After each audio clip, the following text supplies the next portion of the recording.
I was the first senator outside of Georgia, maybe the first senator, to endorse his candidacy for president. It was an endorsement based on what I believe is Jimmy Carter's enduring attribute: character, character, character. Because of that character, I believe, is destiny. Destiny in our lives, and quite frankly, destiny in the life of the nation.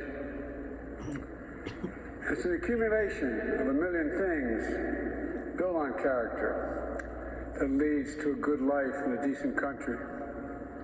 Life of purpose, life of meaning. Now, how do we find that good life? What does it look like? What does it take to build character? Do the ends justify the means? Jimmy Carter's friendship taught me, and through his life taught me, the strength of character is more than title or the power we hold. It's the strength to understand that everyone should be treated with dignity, respect, that everyone, and I mean everyone, deserves an even shot. Not a guarantee, but just a shot. You know, we have an obligation to give hate no safe harbor. And to stand up to what my dad used to say is the greatest sin of all, the abuse of power. That's not about being perfect, because none of us are perfect. We're all fallible. But it's about asking ourselves, are we striving to do things, the right things?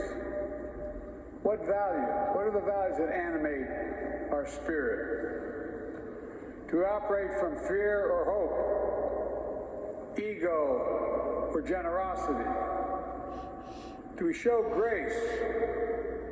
Do we keep the faith when it's most tested? For keeping the faith with the best of humankind and the best of America is a story, in my view, from my perspective, Jimmy Carter's life. The story of a man, to state the obvious, you've heard today some of the great eulogies, who came from a house without running water or electricity and rose to the pinnacle of power. The story of a man who was at once driven and devoted to making real the words of his Savior and the ideals of this nation.